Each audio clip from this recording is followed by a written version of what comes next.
Today's episode is brought to you by MRC, a branding studio hailing out of Raleigh, North Carolina, where they focus on crafting killer design work for clients that love uber creative solutions for companies small and large.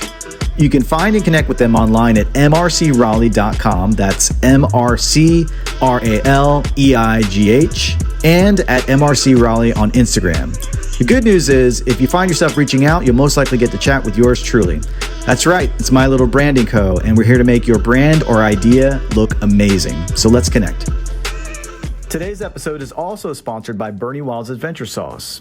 Bernie Wild's is an adventure brand that's a place where my love of art and food come together in all the right ways. Bernie Wild's Adventure Sauce is a chef-driven heat sauce that in my book is literally the tastiest and most versatile condiment on the planet. This is an everyday sauce that's perfect with salads, fries, burgers, sushi, and pasta. I call it comfort food in a bottle, and it's 100% all natural, plant-based, gluten-free, and flavor-packed. Its unique, craveable flavor has a chipotle smokiness that's perfectly balanced with its creamy carrot base, mixed with a bit of maple syrup, charred onion, miso, and ají amarillo. But don't take my word for it. If you want to see what others have to say, visit berniewilds.com to check out more.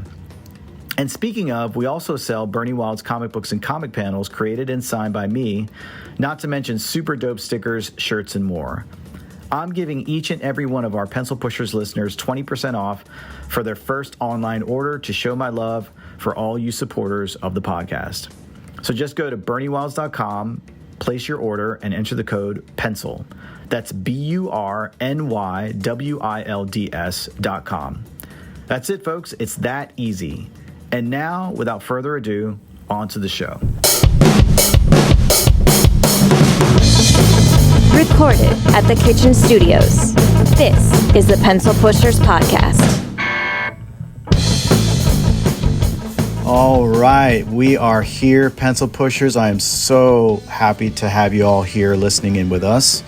I have a very special guest, somebody that I've admired since I was a 13-year-old budding artist dreaming of being a Disney animator. Unfortunately, as many of you know, because I've lamented over this many times before, as I got out of college at Savannah College of Art and Design, Pixar was taking over and I lost my chance to get into the animation field, which was my passion, obviously, the hand-drawn animation field.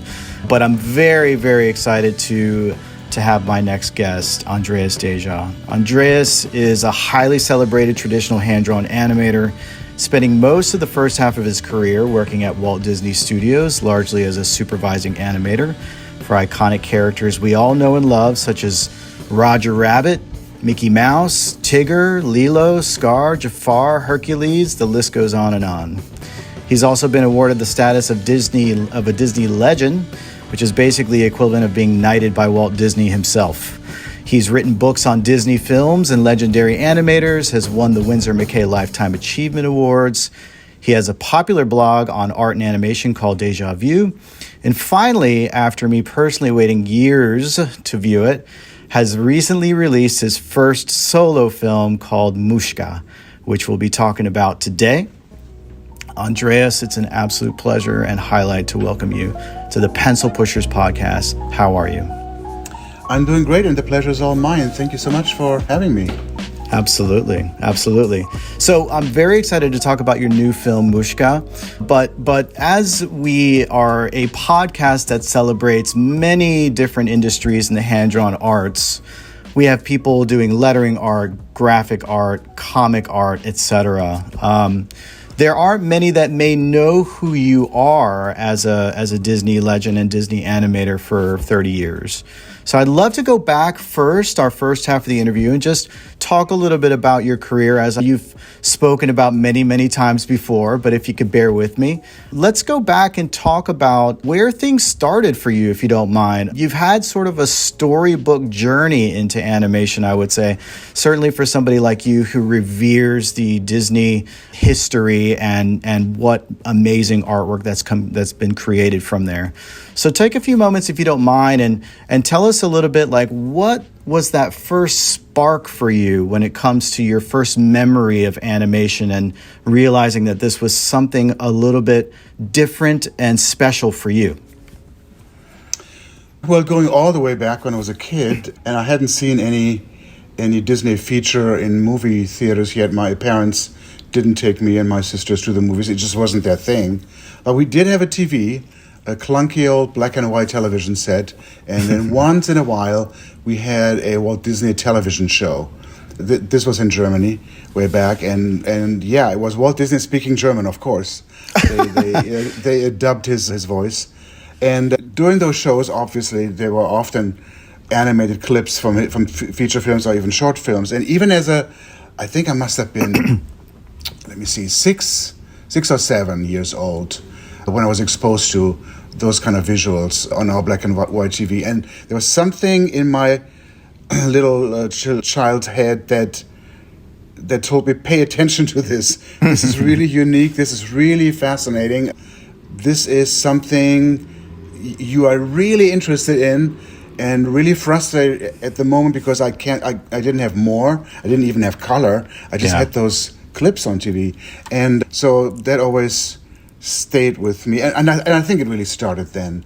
I even remember there was a Mickey Mouse short where Mickey is building a house for Pluto. I think it's called Pluto's Dream House. I mean, I do know that now. And I believe that was the first time I saw Mickey Mouse moving, being animated. I'd seen him maybe in comic strips, but this was the first time where he was alive on the TV screen. And it's early 50s, wasn't it? The short itself? Yeah, no, the short is from the early 40s. Oh, okay. It's still the good Mickey, the really good one. The Freddie Moore days. Yeah, exactly. And so then it wasn't until I was about 11 years old, so a few years later, when the original 1967 Jungle Book premiered in Europe. So it came to Germany, and I'd seen all the ads on TV and in newspaper, magazine, that Disney has a new film out, and this would be my first one because I hadn't seen any of the others. So I was 11 years old. I took a friend from school to the movie theater. We had to buy a train ticket because it was playing in a theater in the next town over. So we took a train to that town, and then I saw the film, and it's not an overstatement, but my life changed from 1 hour to the next. I was just so enamored by what I had just seen. I mean, it was almost like my head was exploding, to be honest. I couldn't even believe that something like this was possible. Yeah. That you have obviously drawings on the screen, but they're not only drawings, they also move, and they have relationships with other characters, and they think, and they're going through all these emotions. They're happy, they're sad, they're scared. But it was just so absolutely real to me. But the base was still drawings, animated drawings. So I remember going back to see it several times, and my mother said, "Well, now, dear, you just saw the movie yesterday. Why do you want to see it again?"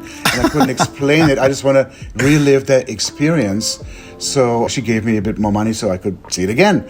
And then I thought about the movie and just the idea that there are so many more animated Disney movies out there that eventually I would see. Because in those days, Disney put them out every 5, 6, or 7 years. Sure. And would re-release them. So eventually I then caught up with Lady and the Tramp and Bambi and all the older ones. But it was about 6 months after I'd seen Jungle Book for the first time where I thought, I need to make a contact with this studio.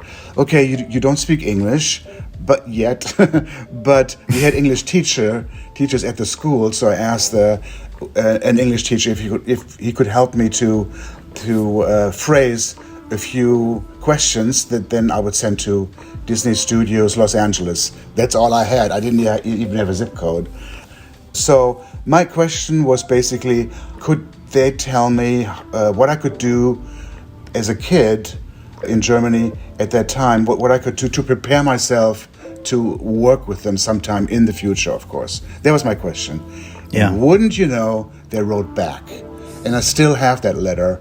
And it was interesting, again, with the help of an English teacher. He translated it for me. By the way, Andreas, who was it that wrote you back? Was it just a general, office manager type person, or? It was a form letter, yeah. So it wasn't a personal one, but it just made me think that they probably get this kind of question often, because these answers would apply to all these kids that want to be Disney animators one time. And so it was a form letter, but nevertheless it was very specific. And they said, if you are interested in the kind of animation we do here at Disney, then you have to work up a portfolio. But before that, you have to go to art school. But you can also get started right now. Draw the world around you. Draw your brothers and sisters. Go to the zoo and draw the animals often. Not just once or twice, but often. And then when you're older, you have to take life drawing classes because you need to know the human figure. But they also said the one thing we don't want to see are drawings of Mickey Mouse and Donald Duck, because that we can teach you. We don't want to see that at all. Just become an artist on your own right and show us how you see the world through animals and drawing people. And so I took that absolutely 100% seriously. I said, okay, I'm going to do this. I'm going to go to the local zoos and sketch the animals and watch them and study them. I started life drawing when I think I was 14, which seemed a little early for my parents. They didn't quite know what to make of that, drawing nude people at the age of 14. But I did it, and then it wasn't something that I felt like I had to do to become an animator, a cartoonist. I have to do all this anatomy stuff, and I had to learn about movement and animal motion and all of that. It really became fun. I really enjoyed that journey that took many years. I really enjoyed going to the zoo and also seeing my sketches become better. Like after 2 or 3 months, you look at your earlier work, you're like, whoa, look at that. I'm so much better now. So when you realize that, then it gives you fuel to keep going, and makes you wonder. I wonder how good I'm going to get. Always the idea that Disney is way up there in their draftsmanship, and you're still way down there. But keep climbing that ladder. Keep visiting zoos and draw. Your friends, family, and I did all that. And then because there were no animation classes offered at any university in those days in Germany, the best I could do is settle for a course in graphic design, visual communication. That was sort of the what they called it. But within that they did offer life drawing, and Disney told me you have to learn the human figure. So I settled for that, and so that was a 4-year, 8-semester course, and did life drawing each day for all those years. And then, so now we're talking about 1978 or 1979. Okay. I got this book in an American bookstore in Cologne, and it was about the making of an animated film directed by Richard Williams called Raggedy Ann and Andy. And in that book, of course, they had artwork, and it was like a making-of kind of book, but there was also one page toward the end which had a photograph of Eric Larson, one of Disney's 9 Old Men, along with Frank Thomas and Odie Johnson, and they were standing in front of the classic Disney animation building, and the article basically told you what was going on at Disney at that time, during the mid-late 70s. And they pointed out that there is a training program for younger people coming in, and the head of the training program would be Eric Larson, and that's all I needed to know to then write a letter to Eric Larson. And how was your English at this point? Better. It was better. Yeah, by that time I had a few years of English at school, and I had read any book on animation that I could get my hands on. Amazing. So I knew the vocabulary and understood those terms. And then Eric Larson wrote me back, and we had a nice exchange of letters. I even saw him before I was hired. I saw him in Hamburg, Germany, because he was on a cruise with his girlfriend, I remember. So I visited him in Hamburg on the cruise, and we talked. What was that like? Oh, it was scary as hell, because this is like, because you have to imagine Disney, Mount Rushmore. But Disney in those days, well, even now for many kids, it's something abstract, something you only can see on the screen, but you certainly don't know anybody, any artists. And then it became real. Then there was good old Eric shaking my hand, and we're sitting down on this cruise ship, and I had about 2 hours with him. And we had a great talk, and I made notes and wrote things down. And he basically said, when I'm back in LA, send me some copies of your work, life drawing, animal drawings, that kind of thing, and then we'll see what we can do. So I did. photocopy. And at that point, you hadn't shared any, like when you went to go meet with him, that you didn't bring like a portfolio or anything like that, sketchbook or anything? I didn't, because I was scared. I thought, what if he hated it? You know, right. That would ruin the visit. But after he asked me to do that, I did send a package over to him, to Burbank, and then I get a letter back from him on Jungle Book stationery, out of all things. Of course, I still have that too. And he basically said, finish school. I had a few more months left at that time, and then we'll take you into the training program, because I think you've got what it takes. And I was just almost fainting, because what you again expect is that he would look over my work and say, well, you need a little bit more of that, and you don't have a sense for motion yet, and design, and all that stuff. I thought he would tell me to improve on, but he was just sent me this very simple letter back, finish school, and then we'll take you into the program. Now that doesn't mean full employment yet. Sure. In the like a trial training program, it's like a tryout. Yeah, and of course, he would be there to help you and guide you. You wouldn't be by yourself. And that was an amazing experience, because after I finished school, I remember buying that one-way ticket to LA. Had to purchase that myself. Mm-hmm. Disney didn't have a relocation department yet. And my parents almost freaked out, because they all had thought all those years this was just a pipe dream. This was right. Just something that I would come to my senses eventually and become an art teacher and be employed by the government and get a good pension, because teachers do that over there. And here I was going to LA, and I told him, well, look, if it doesn't work out, I can always come back. Right. But I got to try this. Please understand me. I got to try this. Were they excited, though, for you? I mean, because I'm sure that not only the fact that they assumed you just get a regular job, I'm sure in the back of their mind, they're thinking, that's an American thing. They're probably only going to hire Americans, and it's probably impossible. There are a million other kids that would want to have this job. I mean, I'm sure that was probably going through their mind.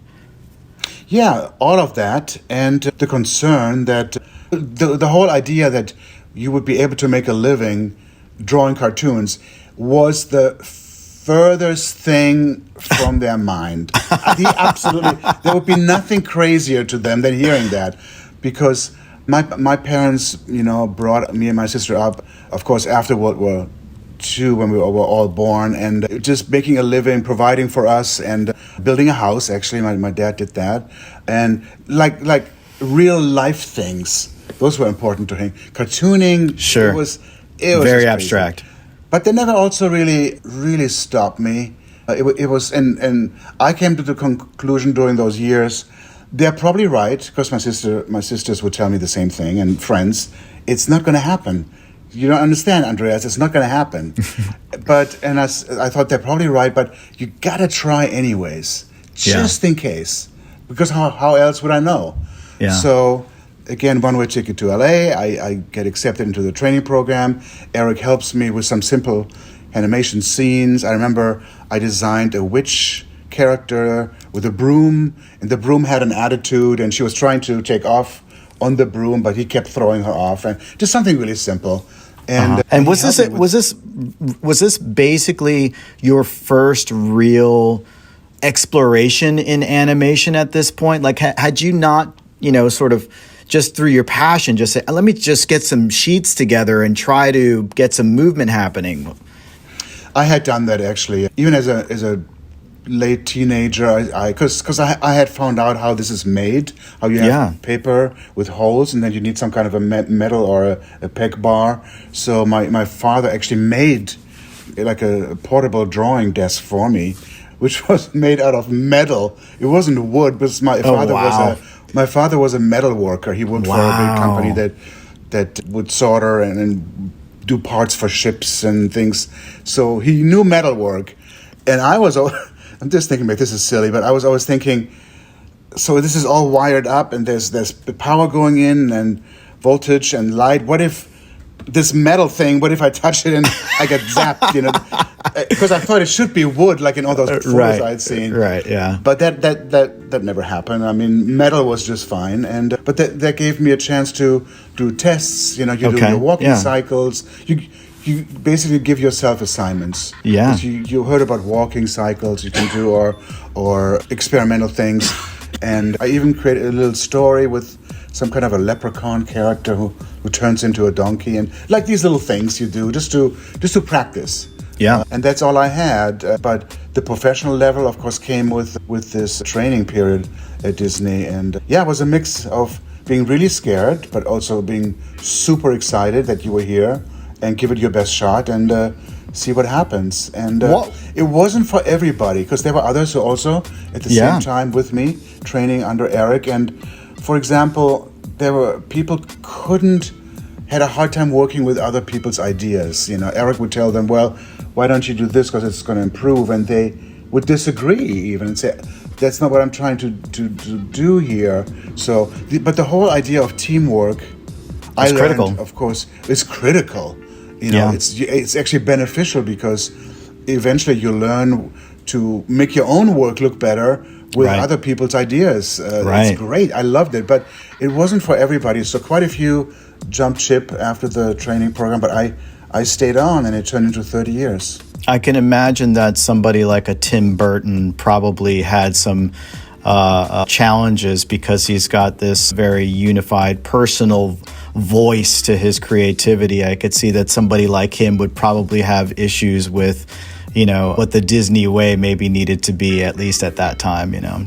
Yeah, they did hire him, as you know, and he did do some scenes on The Fox and the Hound, which was being finished up when I started. And then the studio said, you know what, we don't have any designs yet for our upcoming feature, The Black Cauldron, and we like the way you draw. You sort of have a sense for the Disney style, the classic Disney style, but we're going to pair you with this other artist who just finished at the California Institute of the Arts, who draws very differently and eccentric, and maybe we can mix your styles and come up with a new Disney style. That was sort of the idea. And that was, of course, Tim Burton. So during my first year at Disney, I spent 1 year with Tim in one office, and we were trying to do just that, exchange drawings, try to come up with something that was a little bit of his, a little bit of me. And in the end, it didn't really work. Yeah. And he got very frustrated, as you probably know, and left and became Tim Burton, you know.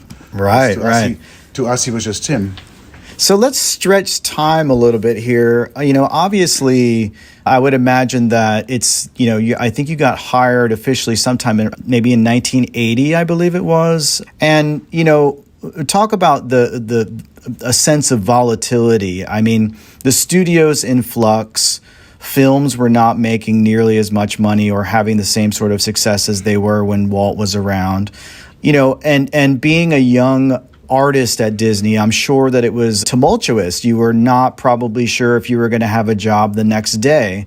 You know, what was that period like, and what was the turning point, do you think, for you when you realized that there was a chance that there might be a revitalization, and also, you know, I might have a real chance to have a go at doing something special here at this company? Yeah, it's exactly like you said. Those were kind of dark times because the Black Cauldron flopped, and on top of that, the company went through a management change. Roy Disney made that happen because he wasn't happy with the way things were going. So Michael Eisner, Jeffrey Katzenberg came in, and these guys even admitted that they know nothing about animation and that they're not even interested in doing that. So we thought, okay, that doesn't sound good. What about our plan B here? If they don't want to do animation, then what's our plan B? And some people actually had interviews with Don Bluth, who just a few miles away I think he was already working on Secret of Nim. Yeah. And I actually went over there once too, just to say hi and just to have a backup plan. But I had another backup plan because before coming to Disney, I had visited London in the UK, and I had made contacts with several, of course, smaller studios there. Yeah. There was Hallison Batchelor, Richard Williams Animation, Dick Purdom Animation, and I had made contact with them and showed my animation tests and my drawings just in case the Disney thing didn't work out. And they actually said, you know what, if Disney doesn't work out for you, I think we have some work for you here. Come on over here. So that was going to be my plan B or C. But then, of course, things did turn out for the better at Disney because, again, due to Roy Disney, thanks to Roy Disney, he had a serious conversation with Eisner and Katzenberg and said, before you throw this whole thing out, let's not forget this is the heart and soul of the company, because our films turn into rides, theme parks, merchandise, all of that is being fed by the animated film. And so, what a great pitch. Oh, absolutely. And they listened and said, okay, let's give it a go. And especially Jeffrey Katzenberg became kind of hands-on. I mean, he would do his live-action films with Bette Midler or whoever they were working with at that time. Touchstone. But he would also come to see us at least once a week.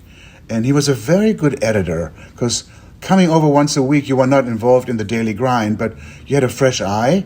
Yeah. And I thought he was really, really perfect for that. So, after The Black Cauldron, I worked a little bit on The Great Mouse Detective, but nothing to write home about. And then the opportunity came up to work on Roger Rabbit and go to London. Yeah, and at that point, I think you alluded to the fact that you went and you'd gone to London already at that point, right? And you'd visited the Richard Williams studio, so you got a chance to meet him, and I'm sure that was a highlight for you, considering the book on Raggedy Ann, right? What was that like, if you don't mind me asking? Yeah, it was kind of funny. When I visited the English studios, I did meet Hallis and Batchelor, because they go way back in terms of animation. They did the first, I think, English feature film called Animal Farm. That was Hallis. Hallis and Batchelor. Okay. And their bread and butter, like all the other studios, was really animated 2D ads. Right, they like Richard Williams. Yeah, for all countries, all over the world. London was the quality center for ads, animated ads. And so Richard Williams was in the States, I remember, when I visited London, and I just got to know his staff, and they took me around and showed me some work that they'd done recently, so I got all excited about that studio. I didn't meet Richard Williams later, when I was already at Disney, and I think it was on one of these Academy screenings or panels that they have down here, and I got on with him really well. We seemed to like the same type of animation, the same sort of judgment, what was good animation, what was bad animation, and so we met on that level, and I hadn't really worked with him, of course, but we just became friends, and then one time he gave me a call and he said, you know, I've never worked for Disney, even though I know the old Disney guys and I love what they do, but I think I'm going to work for them after all. And I said, how? And he said, well, they're thinking very seriously about doing a big budget movie that will have the combination techniques of having animation interact with live action, and Robert Zemeckis is going to direct it, and they asked me to direct the animation. And he said, I think I'm going to do it. And he even showed me in the trunk of his car, he had already the first model sheet of Roger Rabbit. You know, he said they sort of approved this already. So I could see that it was getting serious. And then he said, why don't you help out? You can be our Disney guy, because it's going to be done in London with a local European team. Yeah. But we can use a Disney guy, and you know Disney characters, so maybe you can. Were you at Disney though at the time, or were you sort of freelancing? Okay. I was at Disney, yeah. And my initial answer was, well, I just moved over here from Europe and gotten comfortable and have a new circle of friends here now, and going back to Europe, I just wasn't sure. And then Don Hahn joined the conversation. Don Hahn produced the animation for Who Framed Roger Rabbit. Yep. And they took me out to dinner, Don Hahn and Dick Williams, and basically twisted my arm and made it sound like this would be historic, you can't miss this. And they were absolutely right. I would have killed myself, looking back, not to have worked on that film. That would have been just too bad.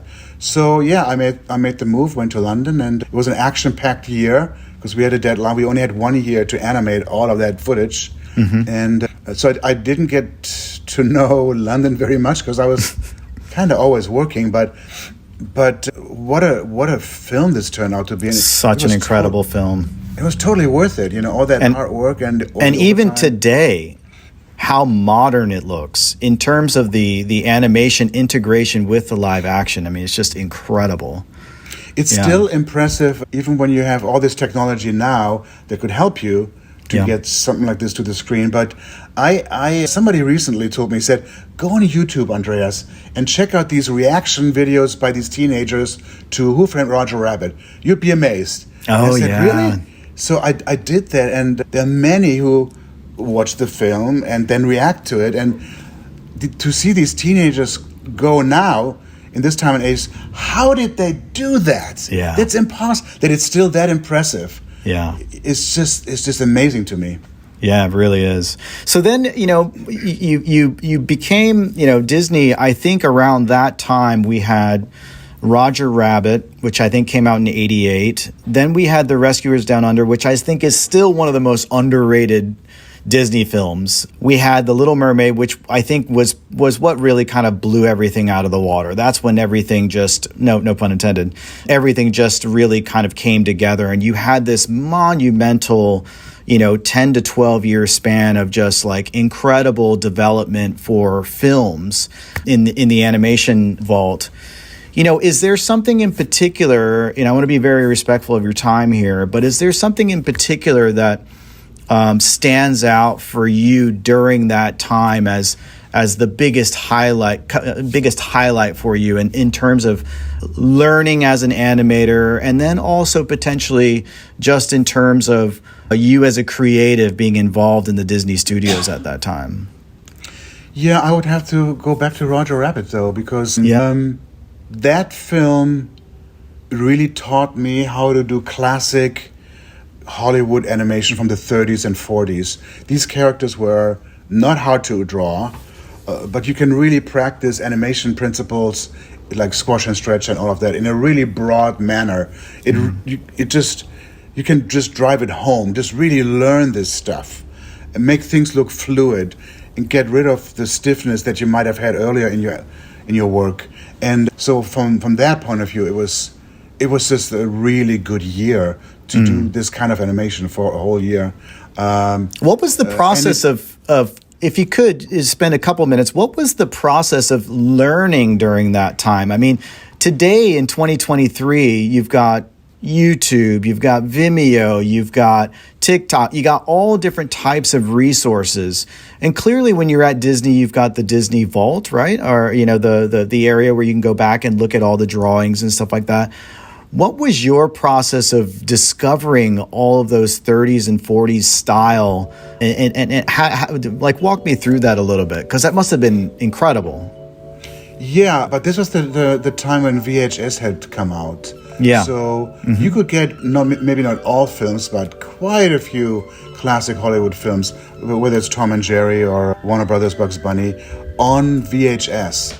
And on those VHS machines, you could already go frame by frame and study stuff. Right. And see, now why does this look so good? Yeah. And so that was me back at when I was 13 and 14 years old. Yeah.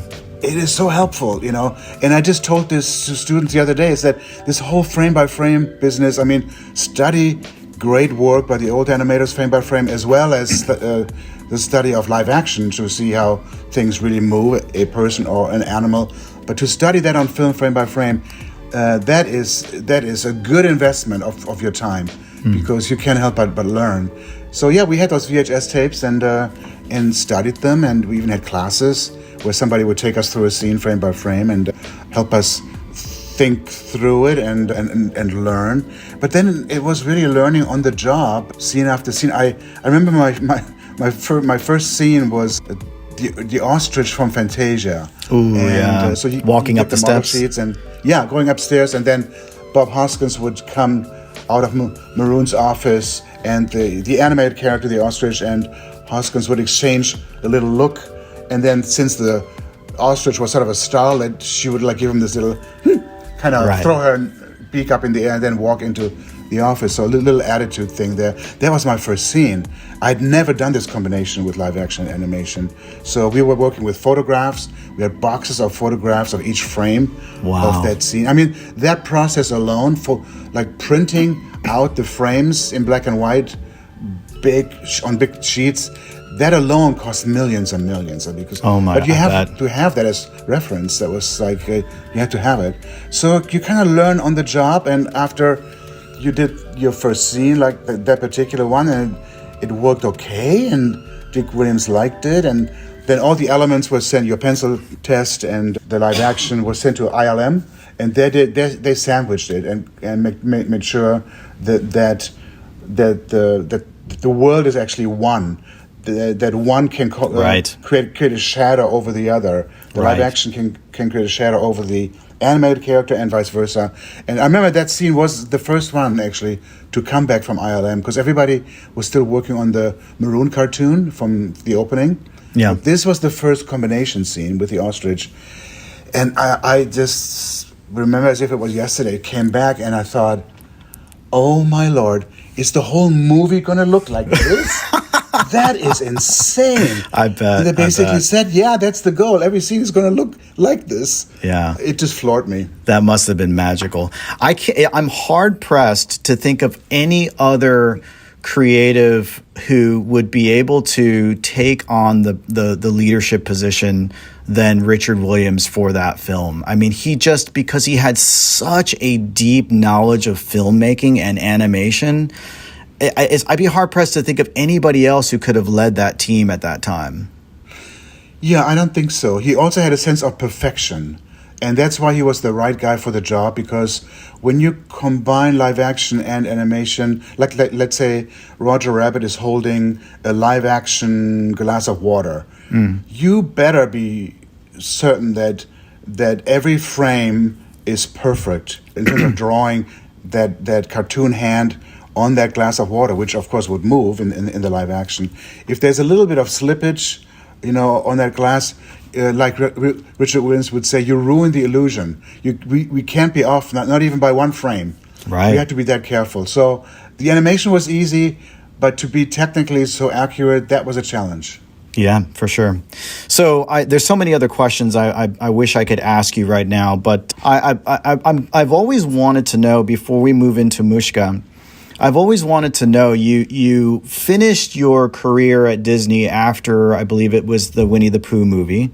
Maybe at some point I can ask you about the full circle of being such a massive Milk Call fan and working on Tigger.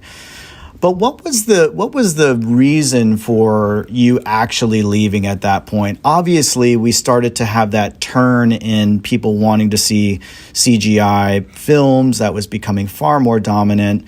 I did get the sense, and it was a fear of mine, that it was starting to diminish. But what was the real reason for you leaving at that point? Well, I mean, all of us 2D guys, we always hoped and thought that Disney, now having gotten into CG films, would be doing both. Because there's stop motion, right. There's always has been cell 2D animation, and now there'll be like one more, CG. We didn't really think that there would be a complete shift. So once I was almost done with animating Tigger, I had a few more scenes left to do, and it was announced that shift would happen. I just knew deep inside that I wasn't done with it yet, that I wanted to continue expressing myself through drawing, and then I thought, well, this has been a very nice long run, 3 decades. And a few months. And maybe now is the time to test something out that I haven't done before, meaning my own project. Because I'd often thought about doing that while at Disney, like a weekend thing, but that never really worked, because when you work on Aladdin or Beauty and the Beast or any of the films, you still think about your character, you're still taking work home. It's still with you. You can't put that aside and then do something completely different. But now, after three decades, I could do that, and here I am. Yeah. So now, I've been following your blog for many years and waiting anxiously to see what your next move was. And I'd been seeing that you had taken on that project, your first solo project with Mushka. What was the inspiration for this story? Talk to us a little bit about where this story came from. Yeah, it was kind of a little bit of a process. Basically, a series of questions I asked myself. What would I have the most fun with?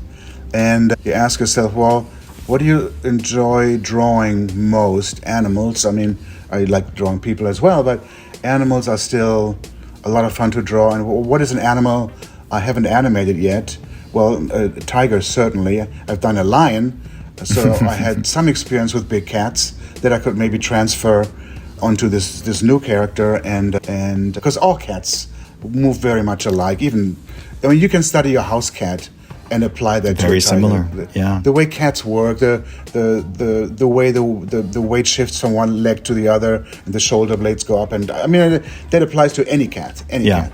And so I had some experience already researching that, and I thought, well, the tiger and what, you know, and I thought, well, if I pair the tiger with like a young girl, that would be a dynamic that could be interesting. Something that could spark out of that. That this girl loves this tiger and raises him, and then maybe when the tiger's almost grown, she finds out that there are some bad people around them who want to shoot him and sell him, you know, because a dead tiger's worth a ton of money. And then I had maybe a little bit more of an idea fleshed out, but certainly not a beginning and an end, not even a big middle part. So, but it's then when you realize that you need some help to flesh this out and turn this into a screenplay. So I asked a good friend of mine who is one of those artists. He's always worked for himself and never for any studio or anybody. But he does everything that is artistic, meaning painting, murals. He writes music. He writes poetry and novels. He does people's homes. He actually painted my studio. If you could see the ceiling, he actually Renaissance man created this ceiling for me. Renaissance man. And I said, you're the right guy for this because you've never even done a screenplay, but you have a sense for story. So he wrote me this screenplay, and it was funny at the beginning, though. He was, and I was too, thinking about India, because that's the country that comes to mind when you think about a tiger. And so he was developing this Indian village that the girl lives in, and then she wanders in the forest and whatnot. And he said, one time he called me, he said, it just doesn't feel fresh. It feels like too familiar. Maybe it's because of Jungle Book. Right. And there's a tiger in India, and there's a boy called Mowgli, and you know, it's just sort of like roughly the same thing. And I said, wait a minute, we don't have to stay in India. You know what I said? The biggest tigers in the world are in Siberia. Let's go there, because that's an area that really hasn't been explored yet in animation or in live action even much. And so let's just, and then it became a Siberian tiger, and then of course it became about snow and the harsh weather and all of that. And then he got excited about rewriting that screenplay, but he was the one who added the other characters you see in the film, the father, the grandmother, and really created a world. It was not only about the girl and the tiger. There were other characters that were important to the girl and to her character arc, and that was all his idea. The idea that the film is a flashback, that we started almost at a certain time and then we go back to her childhood, but then we end the film again with her being an adult, which I love those bookends. So great. I would have never thought about that, and it was all Micah's idea. So it's very much his screenplay. But it's again, the idea is like, you don't come from story, just reach out and get some help. Yeah. And what was it like taking on a project all by yourself? Now, this was something where, you know, a supervising animator, as you were at Disney, clearly you had to have leadership qualities in order to not just be the creative for a main character, but you also had to guide the other animators that were supporting that character. Here you're handling everything. You're there from the onset of the story to the compositions, the storyboarding, the voice acting, the casting, the color, everything. So what was that daunting to you? I mean, knowing that that this was all on your own. I mean, what was that like? Yeah, I mean, to be honest, it was daunting. You kind of questioning yourself. You're excited about this project and the story, but can you even do this become a filmmaker? So from animator to filmmaker. But then again, I of course kept my eyes open at Disney, and I know how the editor worked and what story people were doing.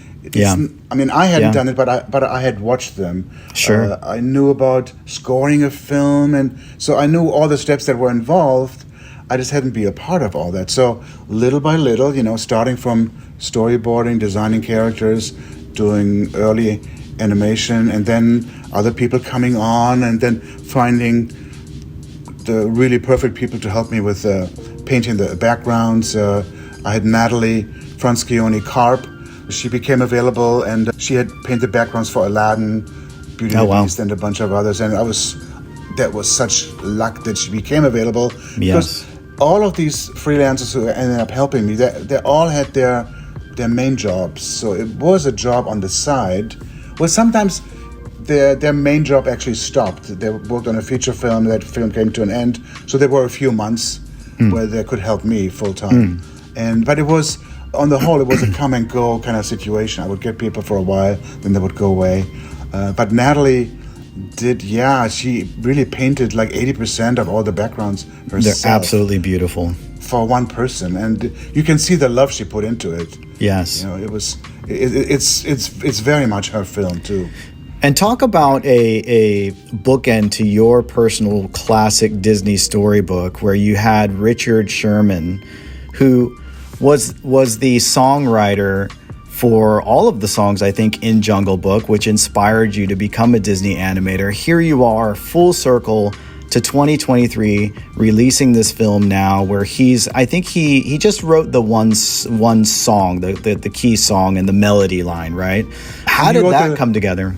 Yeah, he wrote the lyrics too. So he gave me a song, and we thought that theme is so emotional and melancholic that we should use it throughout the film. It became like Mushka's theme, or whenever you see the tiger and the girl, we're trying to weaving in that theme through the score, and the way that happened was at the CTN Expo in Burbank all those years ago. I had asked.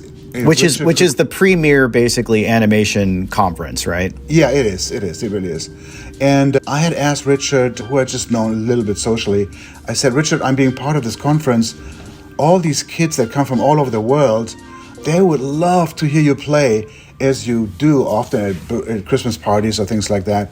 Would you mind doing like a mini concert for them? And he agreed. So, but before he went on stage and I introduced him at CTN, we had something to eat, and he asked me what I was doing at that time. So I told him where I was at that moment with the story, where it was going, because I hadn't started animating yet. And he just kind of got excited, and he said, maybe somebody here at this table with some musical background could write some music and a song for you.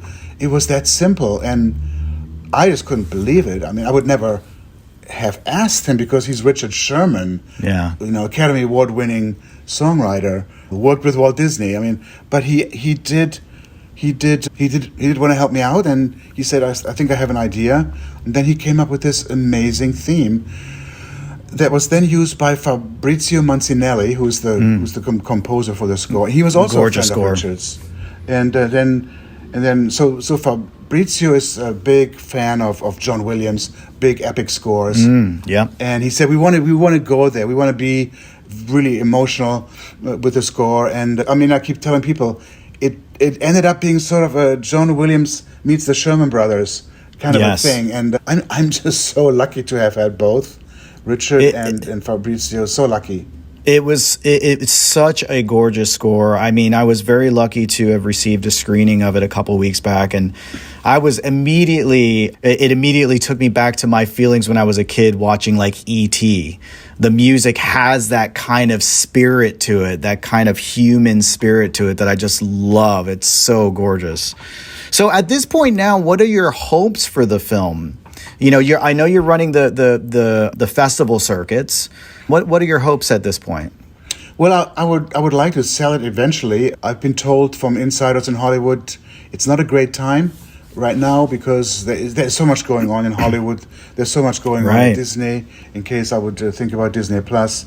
So we haven't really offered it yet officially. We're doing the festival circuit, and thinking after the holidays, it's probably time to knock on people's doors and see if there's any streamer interested in this. So I think that's my plan at this point. Okay. And what after that, what is next? I mean, I'm always anxious to see these great animators who have so much knowledge, so much experience, so much talent not being utilized the way, in my opinion. I wish that I could see them highlighted much more, doing incredible big budget films, small films. You know, where do you see yourself now after Mushka is completed? I know you're trying to sell this, but what's next for you? What's your next dream? A short film, because this one turned out to be almost half an hour. Yeah, there was. I know it didn't initially be that way. Yeah, it didn't. I thought I could do it maybe in 12 when I read the screenplay, but the story development and the story itself, in the end, will tell you how long it's going to have to be if you want to tell that story. So they take on a life of their own. But I would like to keep experimenting and to complete 180 and do something different, something funny with lots of dialogue, a series of character studies, something that I haven't done before. So that's in my mind next. And I think I already started working on it. So yeah, well, I do like the. Oh, you have? Format. You've already started on something? Yeah, just writing ideas, some loose sketching. Yeah, it has started. Great. You heard it. I'm not sure if you heard it here first, but you heard it here, and we're definitely going to be very excited to see what that comes about. The film is Mushka. It is an amazing short film by Andreas Deja. I'm so excited to have this released on our podcast. Such a pleasure to meet you. Thank you for taking some time, and best of luck. Oh, by the way, before we go, where can people find you, and also, you know, where can people learn more about Mushka? I now have a fantastic team that helps me with my social media. So we are on Instagram. I think we just started TikTok. There's my blog. Oh, nice. That I'm still doing. And I think, as far as I know, the score will be released next month in November. On iTunes and Spotify? The usual formats, yeah. Awesome. We found a company who does film scores, big film scores too, and they liked it, and it should come out next month. Beautiful. Andreas, thank you so much. It's such an honor. Thank you so much. I hope you have great success with Mushka and everything you got coming for you. Thank you so much. Much appreciated. It's been fun talking to you. All right, take care. All right, everybody. Thank you so much for listening to the Pencil Pushers Podcast. Follow us on Instagram at the Pencil Pushers Podcast for visual representation of our guest artwork, topics discussed, and anything else that contributes to the show. So be sure to subscribe. Tell a friend. Tell lots and lots of friends. Become a leadhead. And we're out.